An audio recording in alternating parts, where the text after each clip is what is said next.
Je suis né en 1949 dans une famille d'industriels du nord de la France, un berceau de l'innovation et de l'ambition.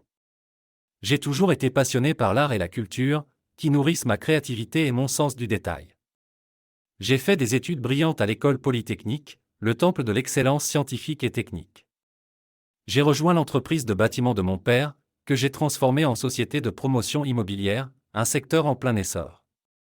Je me suis fait remarquer par les pouvoirs publics, qui m'ont confié en 1984 le sauvetage du groupe textile Boussac, en faillite. C'était un défi de taille, mais j'ai su le relever avec brio.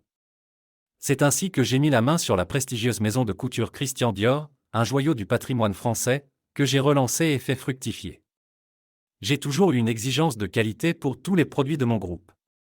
Mais le véritable coup d'éclat a eu lieu en 1987, lorsque j'ai profité du krach boursier pour racheter des actions du groupe LVMH, né de la fusion entre Louis Vuitton et Moet Hennessy. J'ai mené une bataille acharnée contre les dirigeants du groupe, que j'ai accusés de mauvaise gestion, et j'ai réussi à prendre le contrôle du géant du luxe en 1989. Je suis devenu alors le patron d'un empire comprenant des marques prestigieuses comme Dom Pérignon, Givenchy ou Guerlain. J'ai toujours eu une vision stratégique et un goût pour l'innovation, qui me permettent d'anticiper les tendances et de saisir les opportunités. Je ne me suis pas arrêté là.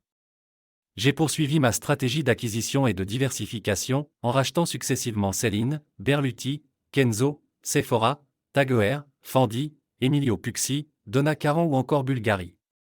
Je me suis également lancé dans la presse, en prenant des participations dans les quotidiens Le Parisien et Les Échos.